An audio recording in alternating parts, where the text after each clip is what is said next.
My sense is that China's assertiveness and its actions in the Pacific and Southeast Asia aren't all bad. This is actually presenting significant investment opportunities. It's presenting challenges for us to think about how we should respond in the neighbourhood. And that's a good and healthy thing. So I say, hey, let's rise to the occasion. Let's do more with our neighbours. Let's help them, help themselves, and help us. Diesel electric submarines, newer ones, are not viable in my view, in part because China, amongst others, has almost saturation low Earth polar orbit satellite coverage of the routes that Australian submarines follow.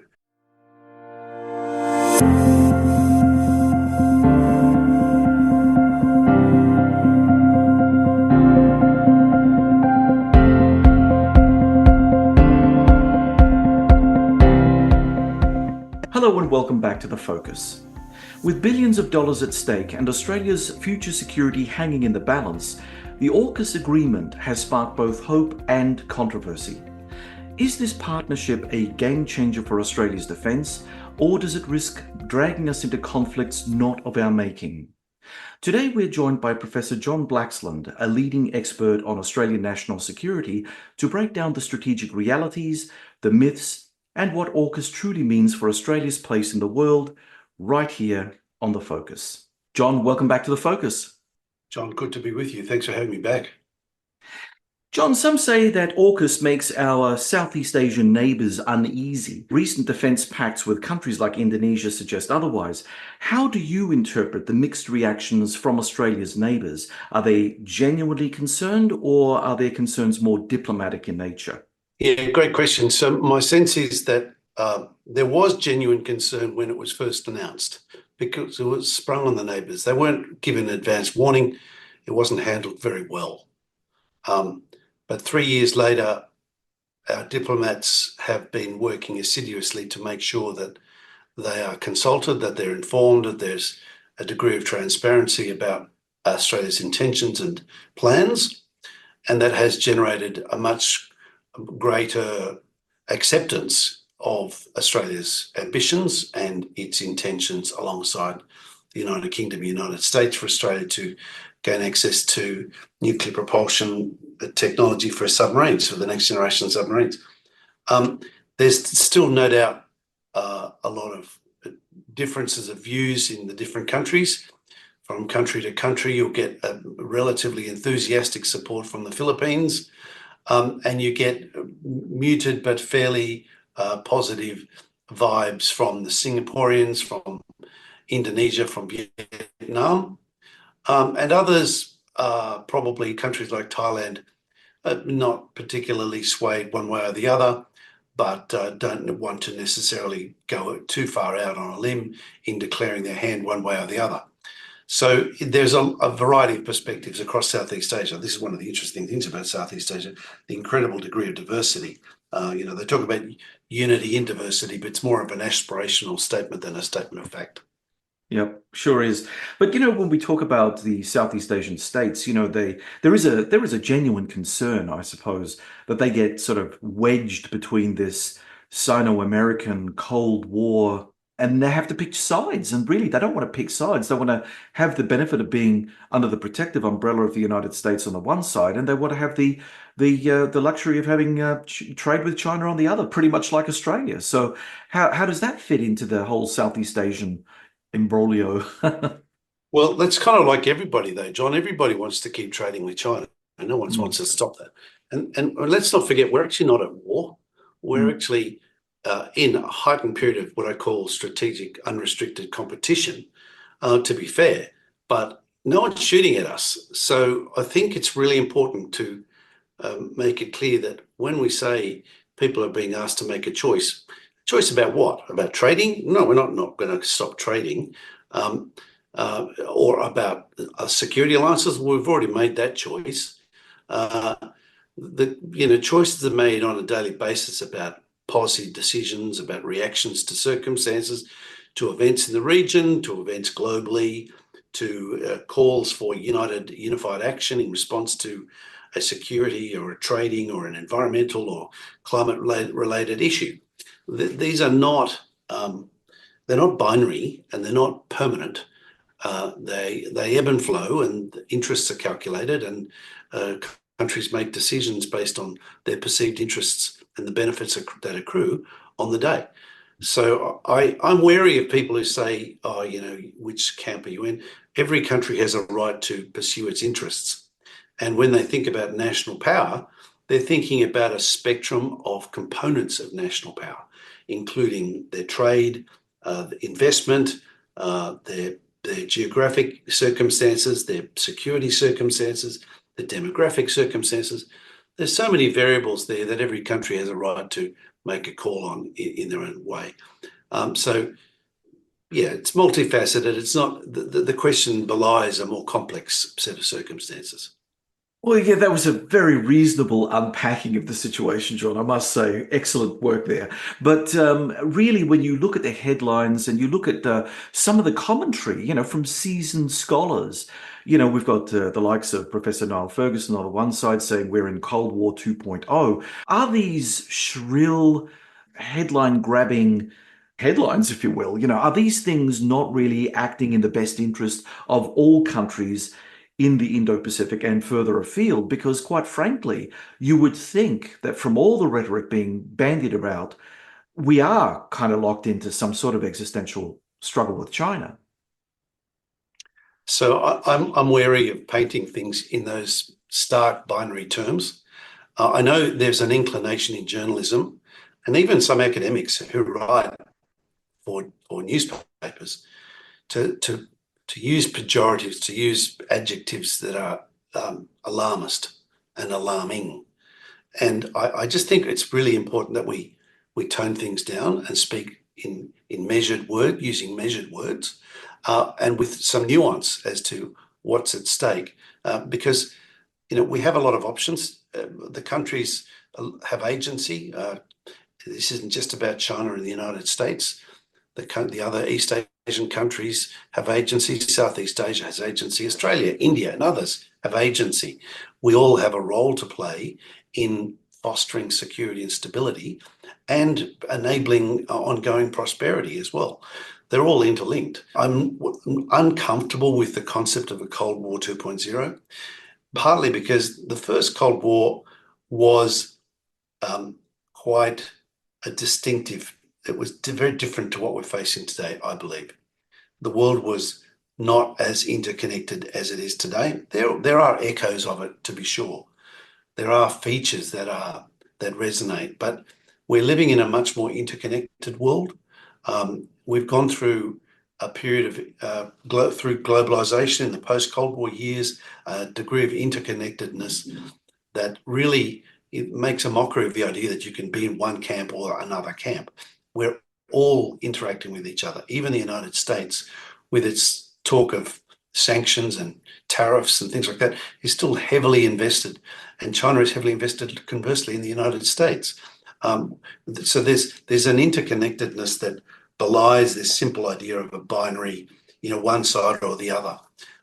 Just that kind of distillation of complexity into an absurd simplicity, I don't think is helpful and doesn't reflect reality. And for some, it's probably convenient to try and use that. Perhaps that those who are looking to extract some kind of concession or to embarrass or to cajole, it can be a convenient foil, but it doesn't reflect what I think is reality. And it's certainly not what I think erudite, scholarly discussion and debate should dumb down towards. We should avoid that. Well, speaking about dumbing down a very complex issue, let's dig a little deeper, shall we? Critics argue that AUKUS increases the likelihood of conflict, particularly over Taiwan, by adopting a more aggressive posture towards China. How do you see the balance between deterrence and provocation? Is Australia risking regional instability by participating in this pact? So I'm actually not overly concerned about a war over Taiwan. The only way a war over Taiwan is likely to emerge, in my view, is if China feels it has such a dominant position that it can win confidently and with little prospect of severe repercussions. And that is, in my view, unlikely under the current circumstances and unlikely in the foreseeable future. Conversely, there are those who say, oh, support for the United States means we're going to encourage a warmonger kind of attitude in the United States. And look, I'm living in the United States now. I'm mindful that this is a country where it's got a very big defence industry and a big defence force, but there's a greater recognition, more acute consciousness today, I would say, of America, the limits of America's power than there have been in generations.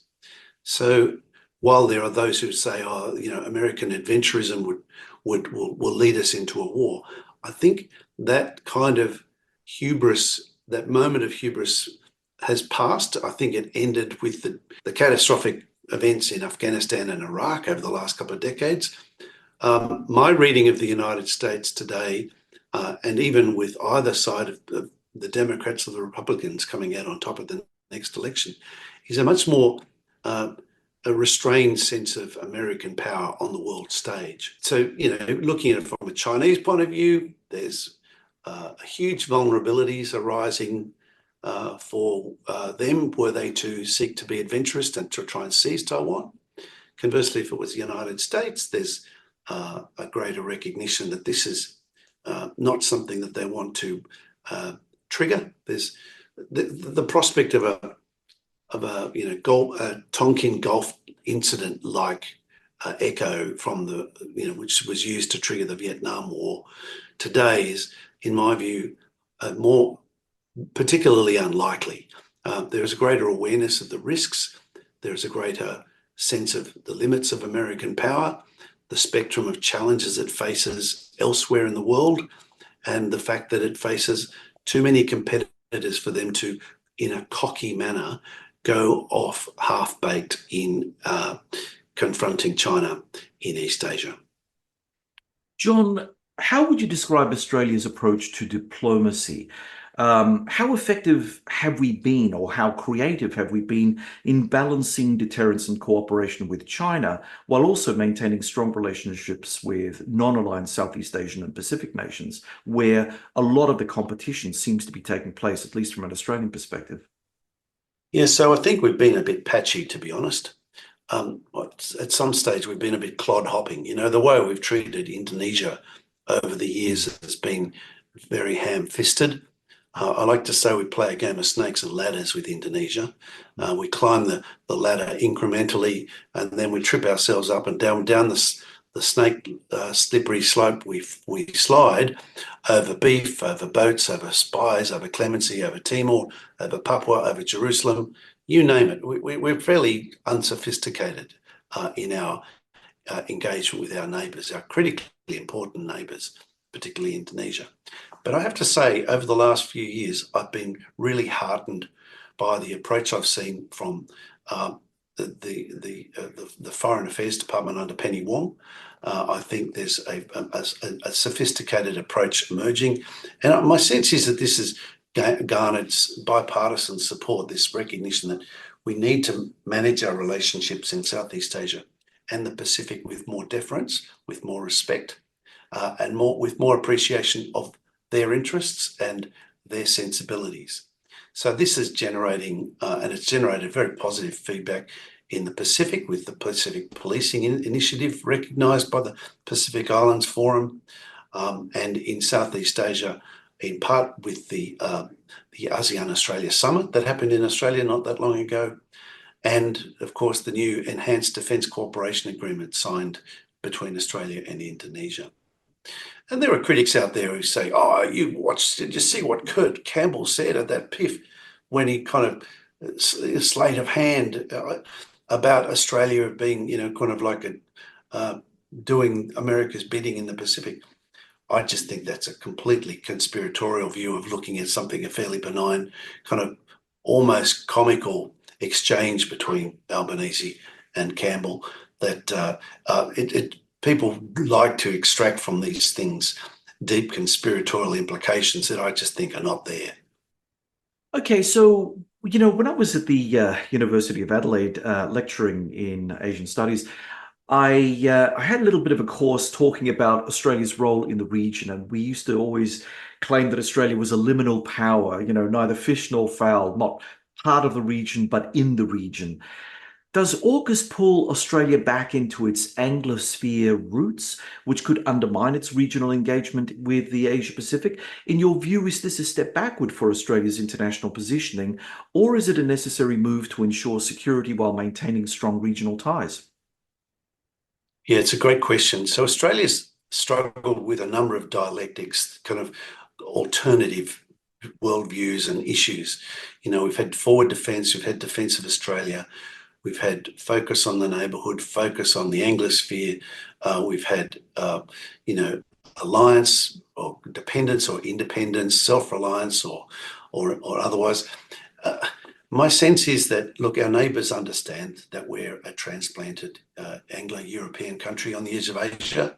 They also increasingly recognise that we're quite a cosmopolitan country, quite an inviting country. And people talk about Australia being racist. Well, policy-wise, that's clearly not a valid accusation to level at the Australian government or the Australian people. There are pockets of it, but racism exists everywhere. You know, our neighbours in Southeast Asia and the Pacific, by and large, recognise that. They don't want to call it out too loudly because they don't want bit like the pot calling the kettle black. No country is free of racism. Many countries have explicit racist policies. So Australia is actually quite a model country in that respect. And as I say, we've seen a really remarkable progress in terms of migrants from a lot of the countries in the Pacific and Southeast Asia. Australia today is a much more diverse, much more inclusive country than ever before. It's not perfect. It's got its limitations. But the fact that you can have someone like Penny Wong as our foreign minister, a Malay Bahasa speaking, migrant daughter of Malay Chinese as our foreign minister, I think that speaks volumes about how Australia has come a long way in the 55 years since under Harold Holt we moved away from the White Australia policy in 1967. So it's, Australia is a transformed nation. It's not the White Australia of old. It's not that cringe-worthy kind of neo-colonial country of old. It's a much more respectful, inclusive, diverse country than ever before. Sure, it's got its problems. Sure, it's got its difficulties in relating to its neighbours. I mean, for most of us, Australians, what I like to say is we're barely monolingual. We don't speak many languages.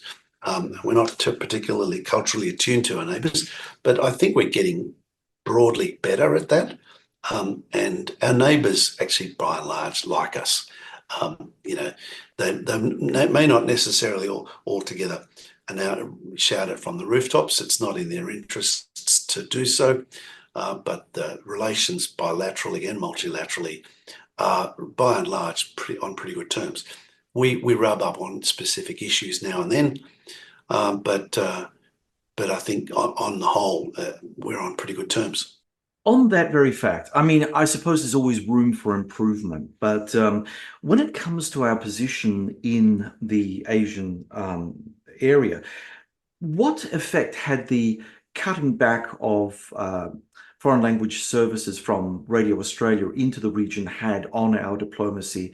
And also, you raised language, and I totally agree with you. But why has the government, or why have successive governments pulled back on focusing on Asian languages at our schools, at our universities, in order for us to better understand the cultures to the north of us? I mean, I think that if we're looking at trying to position Australia as a solid member of our part of the world, we really need to do more. But no government has been prepared really since the Keating years to put a lot of emphasis on this. Yeah, no, you're right, John. So the Radio Australia termination was a terrible own goal. That was a grave mistake. I think there's a growing recognition in Australia that was a mistake. We need to be actively reversing that. And the government's made some initiatives that way. I think it was partly kind of a partisan political move that saw Radio Australia somehow associated with the left of politics in Australia, which I think was an unreasonable conclusion to reach. Radio Australia was providing a very important service, and the vacuum was filled by other voices that were not necessarily consistent with Australia's interests. Yeah. So I think I like to make the point that we're in what I call unrestricted competition. It riffs off the title of a book called Unrestricted Warfare, written by a couple of Chinese colonels in the late 1990s. Yeah, I know that one. A lot of people recoiled from it because we in the English language have a binary between peace and war. And we don't, no one's shooting at us, so why would you use the word warfare? And I think that's a fair point. So my sense is, but if you take the word warfare out and put competition in, that's I think pretty well what we're having, unrestricted competition in the legal, media, psychological, and economic domains. And look, that's fair to a point, I guess. It's part of international relations. You compete, you pursue your own interests. We should be doing it too. We should be, getting on the footy field and playing our positions and pursuing our interests. That may not be congruent or consistent with the interests of others we're competing against. But let's not shy away from it because somebody is afraid that we might be causing some kind of offence. Let's just look for partners, look for neighbours who are interested, and of course, along the way, learn some local languages. This has been another own goal, the retreat from languages, which in my mind, anecdotally, I connect with the post-Bali bombings phenomenon. We had, Indonesian learning language schools programs in the 1980s and 90s that were blossoming, that in the early 2000s kind of came to a screeching halt because people all of a sudden thought, oh, this idea of the Southeast Asia being a land of opportunity became a land of potential threat. I think those days are gone. We've seen a withering of Jemaah Islamiyah. We've seen a deepening of security and institutional and economic ties with our neighbours, in educational ties as well, particularly with Indonesia, which has manifested itself in the Indonesia-Australia Comprehensive Economic Partnership Agreement, a remarkable amount of goodwill towards Australia, not only with Joko Widodo, the outgoing president, but his successor, Prabowo Subianto. And across Southeast Asia, Australia is recognised as being a respectful and important partner, a safe anchor to the south, if you like. And I use as an example two instances. One, that the Cambodian Peace Accord of the early 1990s, where Australia, along with Indonesia and others, played a broker role.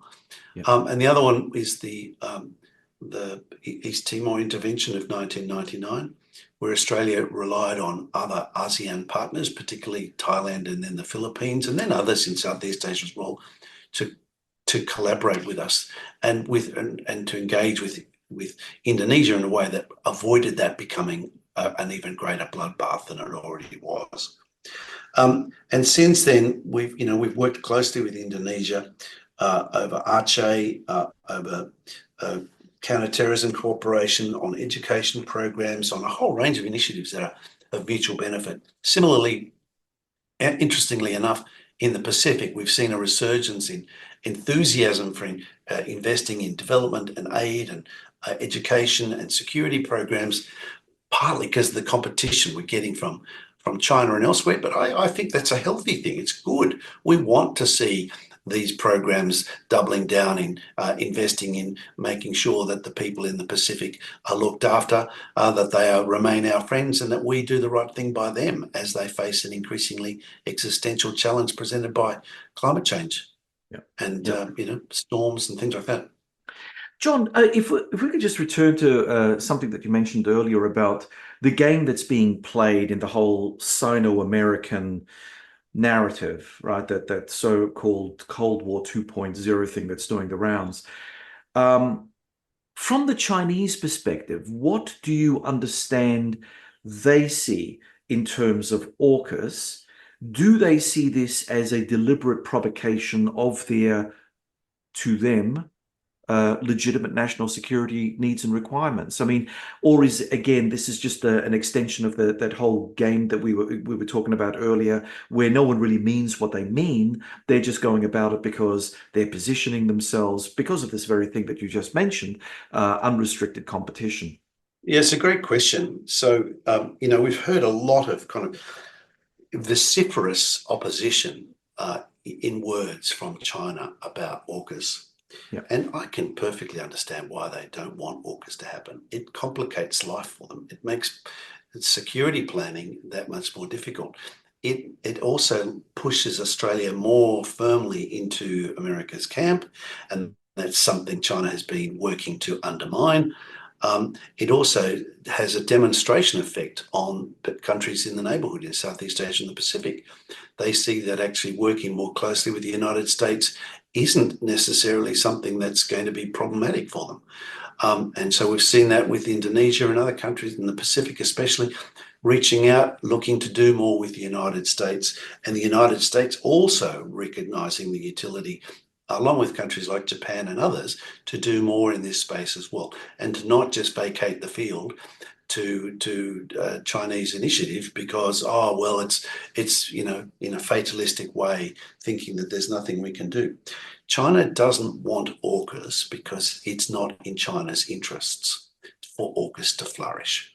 But it is, I would argue, in Australia's interests for Australia to be better positioned with more robust defence capabilities, with more robust relationships with our security partners and our neighbours, and in so doing, present more of a competitive challenge to China, and to give our neighbours a sense of assurance that Australia has got their back, that Australia is actually a good neighbour, a partner neighbour, one that's prepared to invest in development, in education, in responding to climate change, etc., in a positive way. So, it's a bit like, I view it a bit like the kind of the space race of the Cold War.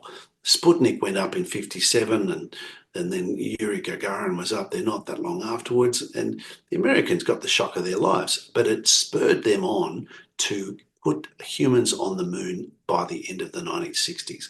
That was extraordinary. That wouldn't have happened had the Soviets not challenged America to rise to the occasion.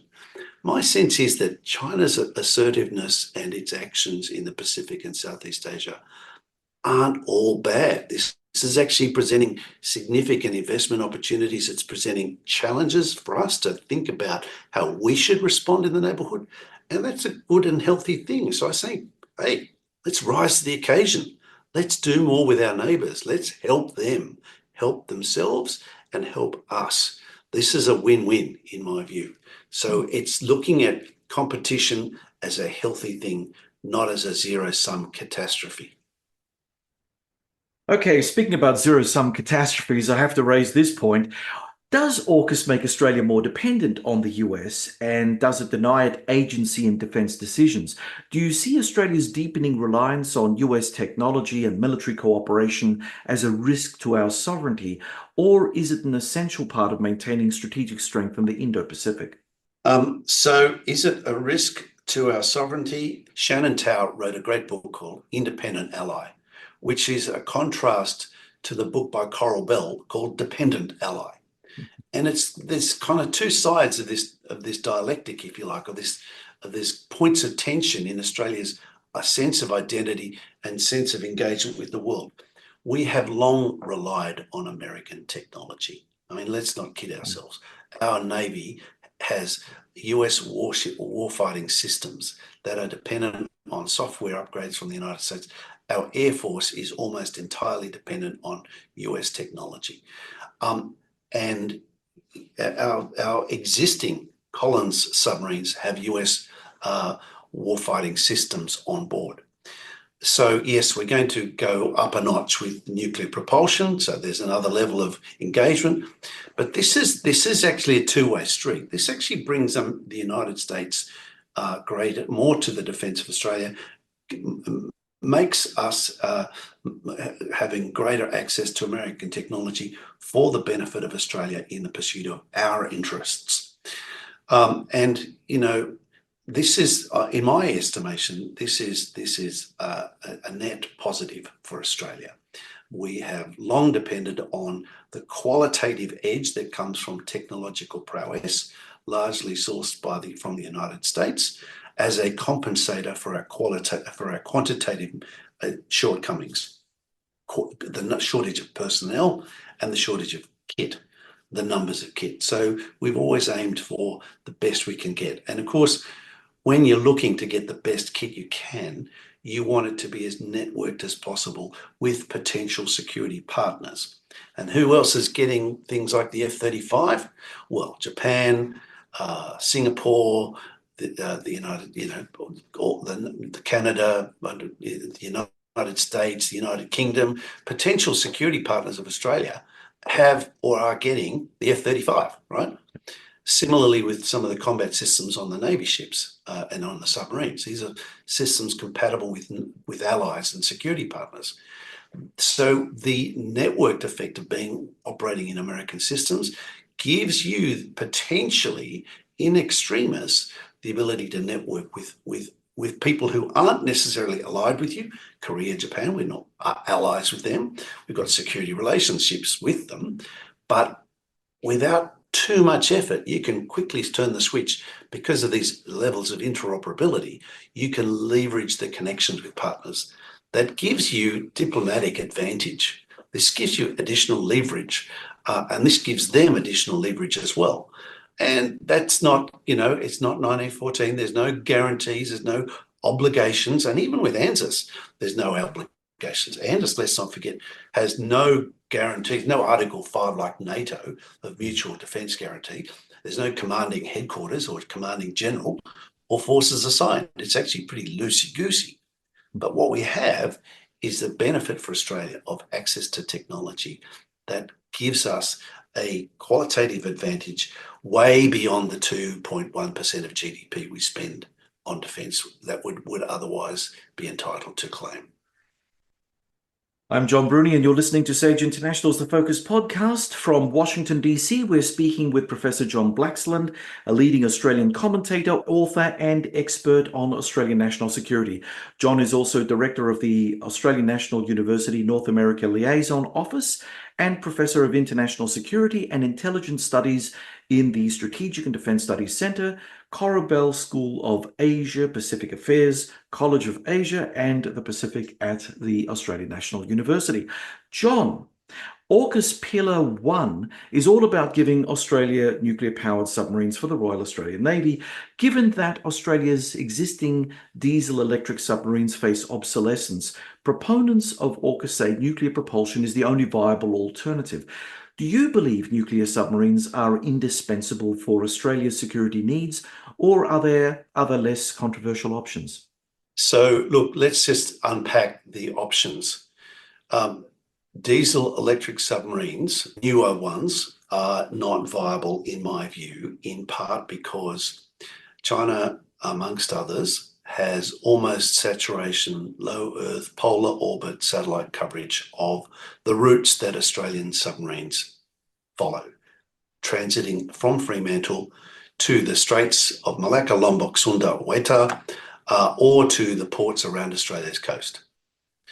Combine that with pattern analysis. They've had 30 years of pattern analysis to actually discern the patterns of Australian submarine operations.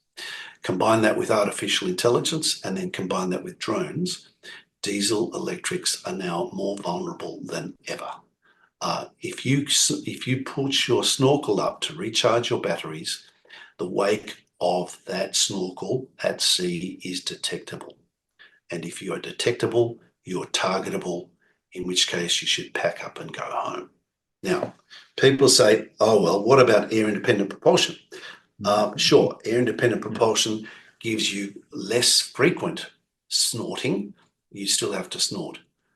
But you also don't get the advantage you get with nuclear propulsion of an incredible surge in speed and endurance.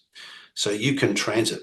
People say up to 20 knots is a standard operating rate, but you can surge to 30 plus knots, which means you can get somewhere really quickly and you can get out of harm's way really quickly. And that is, so in terms of survivability, that's critical. So another one people put up is, oh, what about drones? I said, okay, look, drones are definitely part of the mix. But people forget that seawater in particular attenuates signals dramatically. It's actually very hard to communicate underwater over a long distance. Extremely low frequency, very low frequency communications from Northwest Cape is what we tend to rely on, but it is a very low bandwidth way of communicating, and it presents its own challenges. So operating drones, while it's feasible on one level, it's not something we as a nation are comfortable to do as something completely autonomous. We talk about autonomous vehicles. What we're really saying is, usually we're talking about semi-autonomous vehicles where there's a human in the loop. We haven't got to the point where we're comfortable with making it with no human in the loop. We're not there. And I, for good reason, think we shouldn't go there, where there should be humans in the loop for the operation of these systems that are potentially lethal. So if you have to have a human in the loop, then where is that human going to be? Probably on a submarine, okay? And the other one is the argument that, well, nuclear propulsion submarines are just so expensive. We surely can come up with a cheaper solution. And, there's been the argument we should have 40 diesel electric submarines at the same cost, if not less. And of course, I think I've torn that one apart already by the vulnerability that accrues with the diesel electrics. But the bottom line is, if we can barely crew 6 submarines, so the idea that we'd be able to crew 40 is, in my view, particularly unrealistic. But cost-wise, also, the figure that's been touted, 268 billion to 368 billion over 30 years, seems like an extraordinary amount of money. Firstly, we haven't been spending on that trajectory yet because the government has mandated defence to find the money out of hide. So Army and Air Force have had to sacrifice big budget cuts to enable Navy to take up a big part of the slack. So I think that leads to a much smaller figure over the medium term. Also, in the long run, when you think about, so let's say it is 368 billion over 30 years, what are we comparing it to? If you add up the money we'd be spending over 30 years on health, welfare, education, and social security, that's between $9 and $12 trillion over 30 years. Okay, so 368 billion, yeah, no question, it's a shed load of money. But what are we comparing it with? If we think about, is this part of the insurance policy of Defence of Australia? There is a premium you have to pay if you want to be a self-reliant, self-defendable country. And this is the irony, one of the great ironies of this, is that to be more self-reliant, we're reliant on American technology as the key enabler. Yes, on that point, and you mentioned the difficulty that Australia currently has in crewing 6 small conventional boats. Our crews usually come mixed nowadays. We have a bunch of people on boards from Brits, Americans, Kiwis, and so on and so forth. Is there perhaps a danger in the command structure, the overall command structure that the Americans are setting up for us to run these boats, that we have no real control over these boats? They are, irrespective of what you just said, they are very high assets they're very high strategic assets.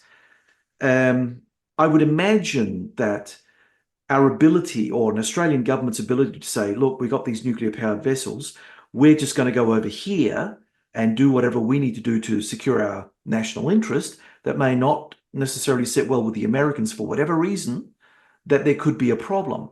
Now, I see that that would be something that we'd need to take into consideration from that sovereignty risk perspective. What are your thoughts? So I think it's similar with the F-35. When you purchase something, you own it. The United States, no one has raised this argument when it comes to the F-35, which is a US-built piece of technology with American hardware and American software. Very sophisticated piece of kit, a networked, super-enabled platform. It's not going to be remotely piloted by American, Air Force officers. It's Australian capability. When we get the Australian submarines, we will be operating as Australian assets that are subject to Australian government direction. This is a reflection of the trust that the United States is placing in Australia, that reflects something that Claire Bergen and I wrote about in our book, Revealing Secrets, The Unofficial History of Australian Signals Intelligence and the Advent of Cyber. Basically, we've had 80 plus years of top secret trusted collaboration between Australia and the United States and the UK and other Five Eyes partners.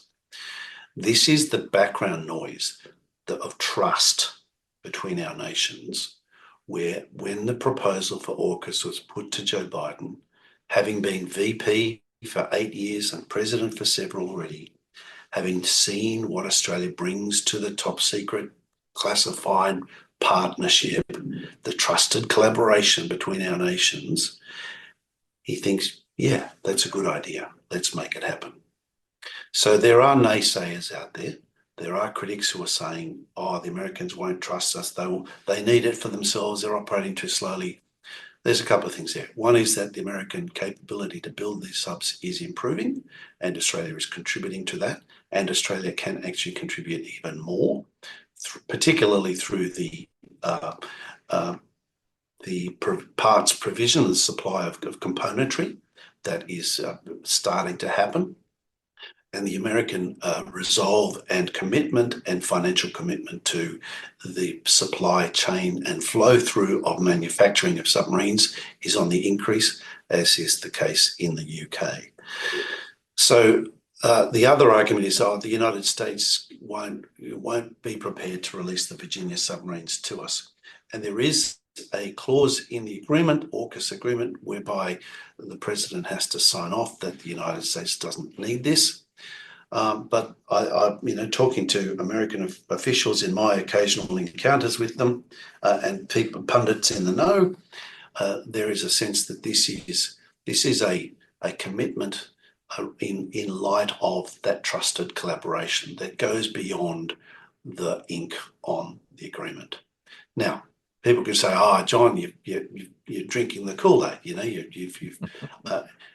In my view, this is my assessment of America's appreciation of its own national interests. It needs Australia.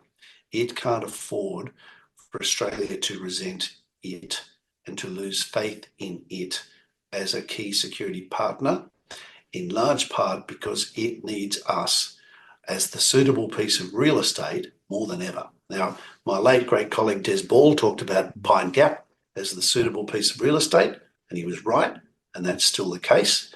But I would put to you that Fremantle is that second suitable piece of real estate, echoing the capability that existed in the Second World War when 170-odd Allied submarines operated from there, basically shortening the Pacific War considerably by their ability to interdict Imperial Japanese shipping and isolating the forces in the island chains to the north of Australia.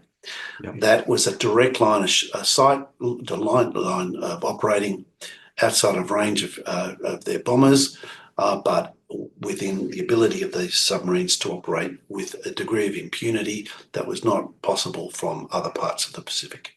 So that capability, the geography remains, the utility of the real estate remains, and that I think is going to be a significant factor in the American calculations about whether they have nervousness about giving us 3 Virginia-class submarines.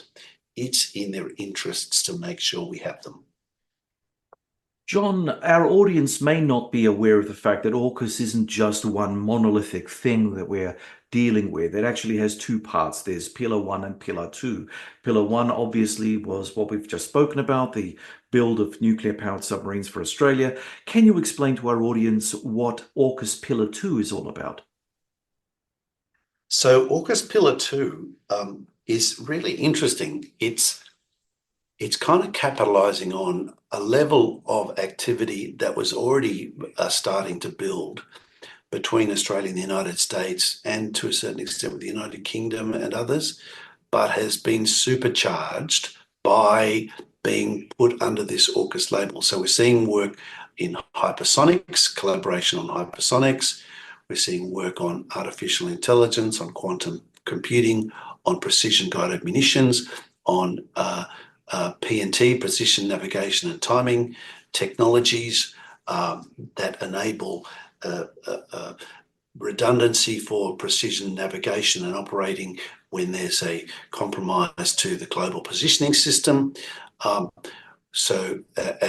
considerable work on artificial intelligence and other technologies that are arising from the fourth industrial revolution, the digital revolution that we are experiencing these days. So no wonder that Pillar 2 is actually something that even critics of AUKUS Pillar 1 are saying, well, yeah, that makes sense. We should do that bit.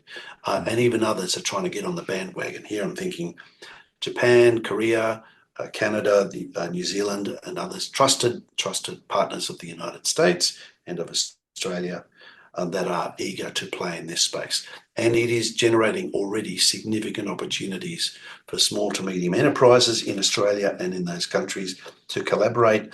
It's generating opportunities in universities, in research institutions, in think tanks, in the Defence Science and Technology Group and beyond, to do things that have not been done before, or to accelerate what's already been happening.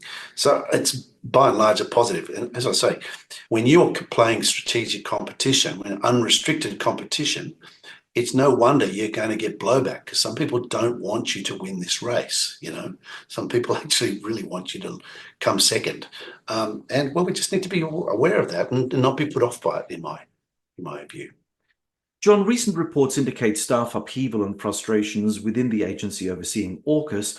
How significant are these leadership challenges, and could they jeopardize the successful implementation of the submarine program? So, yeah, they could jeopardize it. But like any corporate activity, there's staff turnover, there's personality issues, there are challenges. But what we do see is there is a remarkable degree of resolve in the three governments of the three nations involved that has a surprising degree of bipartisan support. So across the aisle in Congress in the United States, an enthusiasm for AUKUS is almost unparalleled, unmatched by any other legislative agenda. Similarly, in the UK, we've seen a shift from the Conservatives to the Labor Party, and the enthusiasm for AUKUS remains.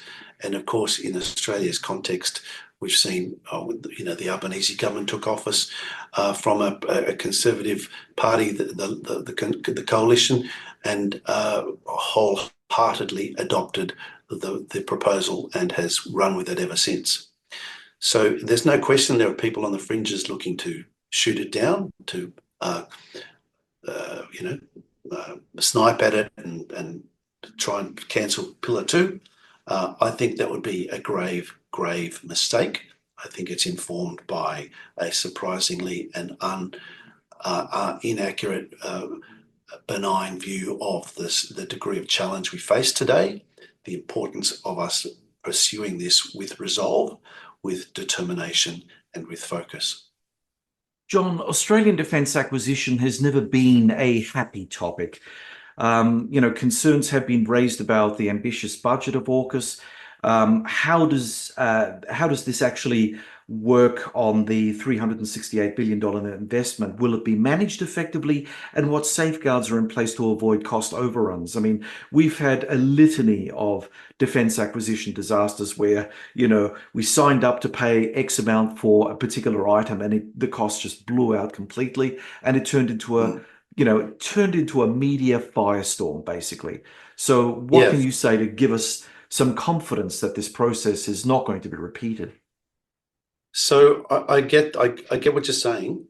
I think there's a recognition in the governments of the three countries involved that we are facing, as I say, unrestricted competition. It's a strategic competition that is focusing the minds of officials in the three countries, that is driving the she'll be right mate days of old are no longer appropriate for the circumstances we face.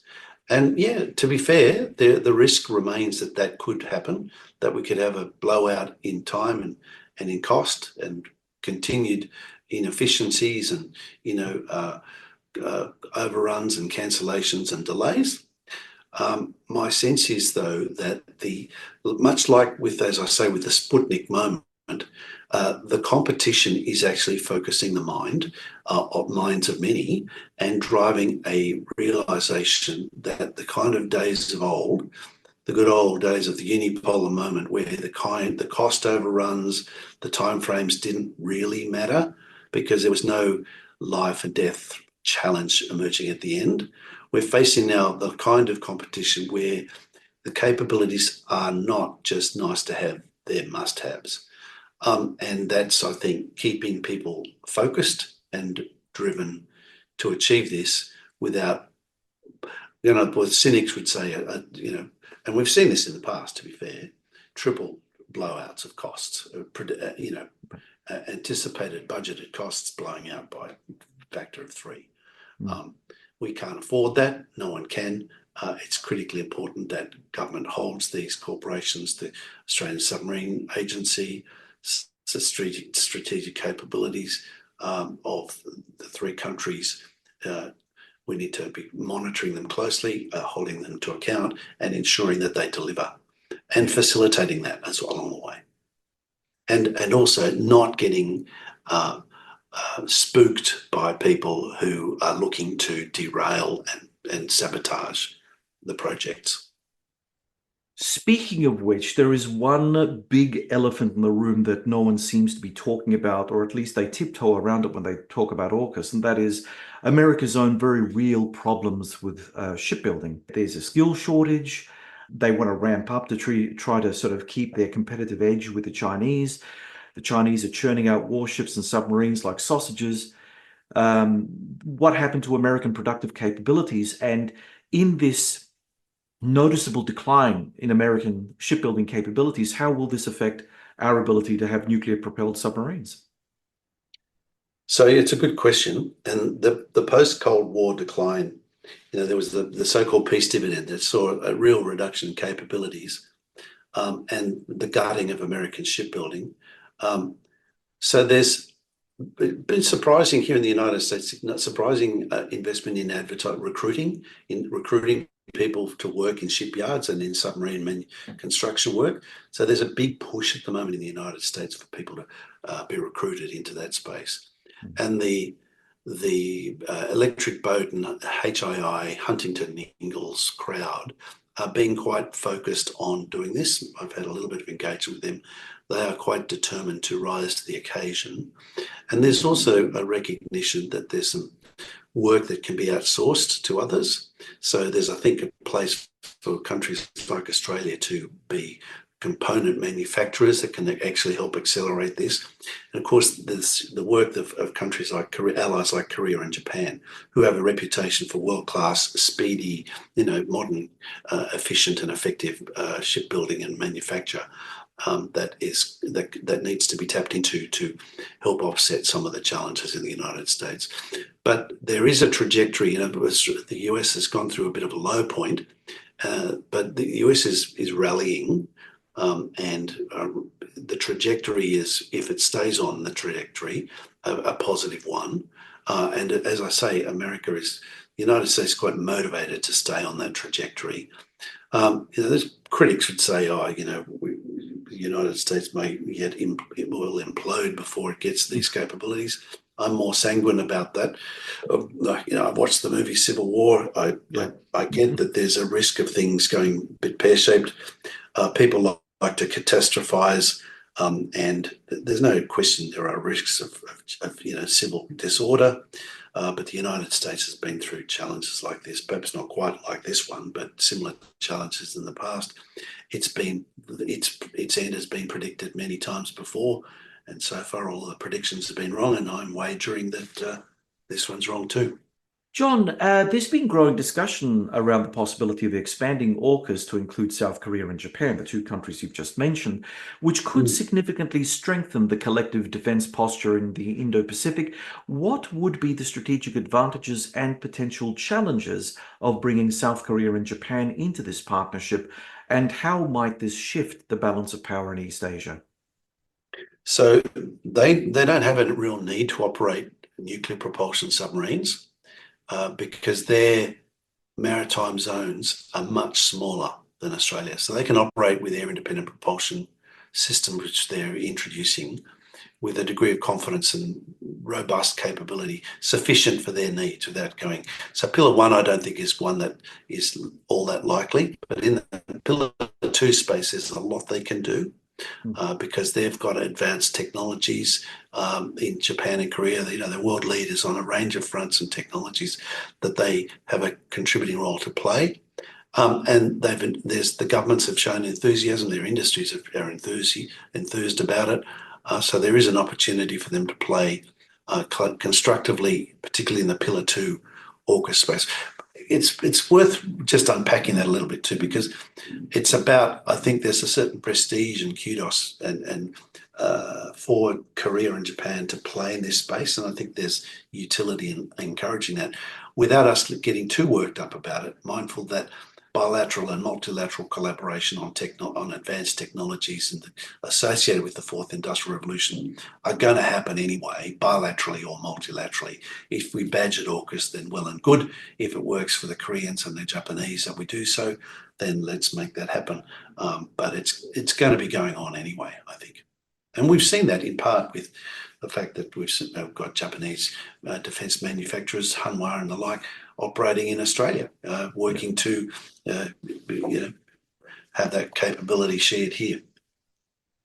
John, some people have said that the People's Republic of China, through its developments in quantum computing and AI, will soon make the seas transparent, giving submarines no place to hide, whether they're nuclear or conventional. Is this Chinese propaganda, or do you think this represents a very real risk? So it doesn't seem to have slowed them down in manufacturing submarines. Correct. Which to me suggests that they're not too optimistic about that prospect. Yeah. We haven't been able to find MH370. The ocean remains surprisingly opaque and difficult to communicate through, let alone peer through, to look through, to see through. I think, there's no question a lot of investment in research will continue apace in China and elsewhere to try and, find the chalice, the magic solution to underwater transparency. I'm not holding my breath to anticipate that. It is very difficult to see or to communicate below the waves. Politically, some doyens of the Australian Labor Party, and here I'm talking about the likes of former Prime Minister Paul Keating and former New South Wales Premier Bob Carr, have both expressed their opposition to AUKUS as a general security arrangement and as a project to build nuclear-powered submarines. Both have expressed concerns over the potential loss of Australian sovereignty and that AUKUS is seen as a provocation to the People's Republic of China. Surely this makes for some awkward behind-the-scenes conversations on Australian national security and diplomacy within the Labor caucus. Is the Albanese government really behind this initiative of the former Morrison Liberal National Coalition government? So I think the government is probably a little bit spooked by these Labor stalwarts being so hypercritical. But I think their concerns are misplaced. It's not a provocation to have submarines. We've had submarines for generations. We've operated them in the South China Sea for generations. What they're upset about is that this is the next generation, more capable version, something that they have themselves. They just don't want us to have it as well, right? They don't want this to be a level playing field. They want to have an advantage. So I think people who are saying that this is a provocation are buying into China's own rhetoric. And China, let's face it, they're very good at saying one thing and doing another. Everybody loves a good set of double standards, but they're very, very good at it. And we seem to be surprisingly naive about this and kind of swallow. They say things and we think, oh, that's true, that's terrible. We should pull our heads in and watch our P's and Q's, be more deferential. I'm thinking, below that, yes, be deferential, but not at the expense of capabilities critical to our own sovereignty and defence. And on this question of sovereignty, it's once again, there's a view out there that these submarines will be controlled by Washington. The whole point is it's a trusted exchange because based on the fact that we've been 80 years a trusted partner, that we make, and I'm a big fan of Shannon Tower's thesis on this, an independent ally that independently comes up with conclusions that often overlap with American interests. So we make choices that are in the pursuit of Australia's interests that often enough happen to align with US interests. America is banking on that being an enduring factor in Australia's calculation on its interests. And I think that that's a pretty solid bet. Final question, John. AUKUS came about as a bit of deceptive politics from the former Morrison coalition government, throwing France under the bus in scrapping the French submarine deal and causing a temporary, though very sharp, breach in Canberra's relations with Paris. Do you think that we'll come to see this bit of unfortunate history as well worth it? So it is very unfortunate the way France was treated over AUKUS. And I think there was scope for a nuclear submarine deal to have emerged with France. But it wasn't happening fast enough and it wasn't being proactively pursued. And now we are where we are, and there's a great line from Alice in Wonderland. If that's where you wanted to go, I wouldn't have started from here. But we are where we are. We have locked in ourselves to this proposal with the United States and United Kingdom. It's in our interests, I believe, now to pursue it. And if France has had the convenient advantage of having a change of government, so they're able to blame the previous government for what happened and make amends with the current government. And of course, in addition, France has an enduring interest in Australia being supportive of its policy in the Pacific. France has an Indo-Pacific strategy that centres on its possessions in the Pacific and Indian Oceans, not the least of which is New Caledonia. France actually needs Australia's support for its posture over New Caledonia.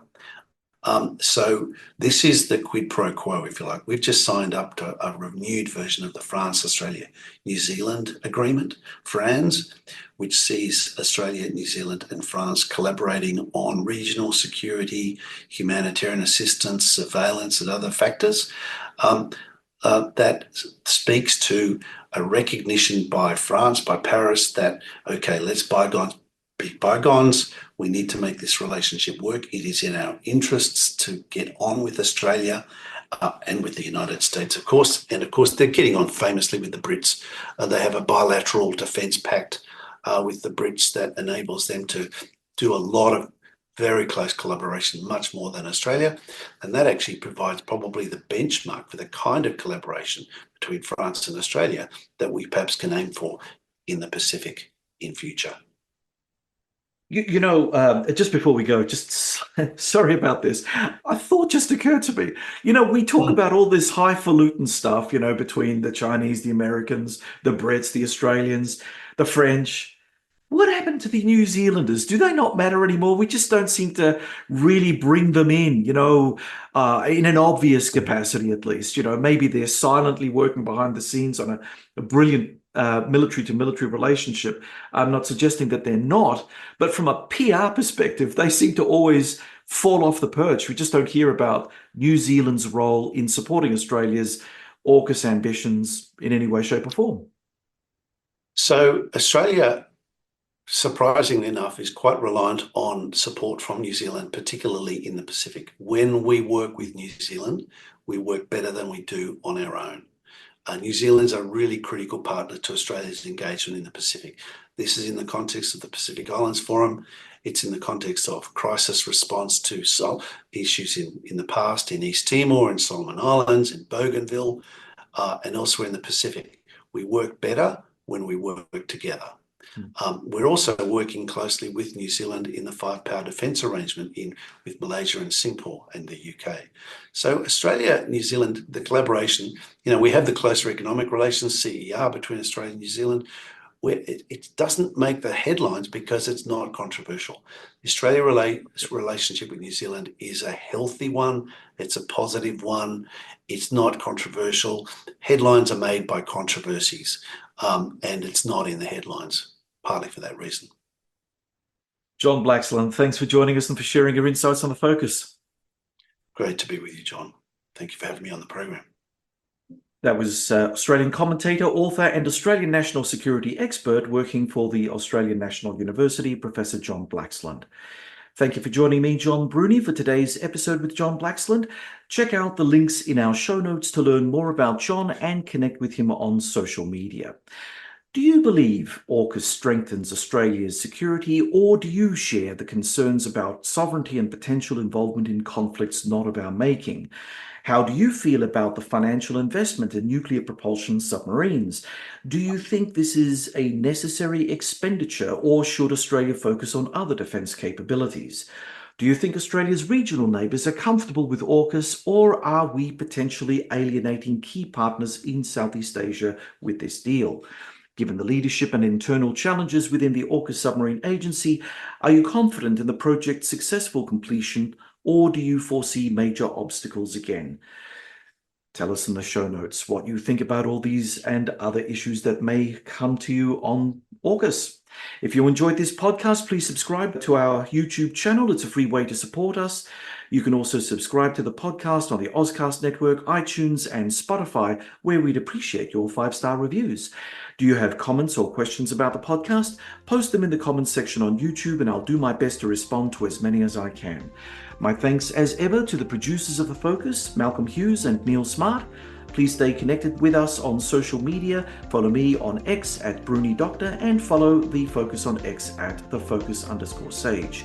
From Adelaide, South Australia, you've been listening to The Focus.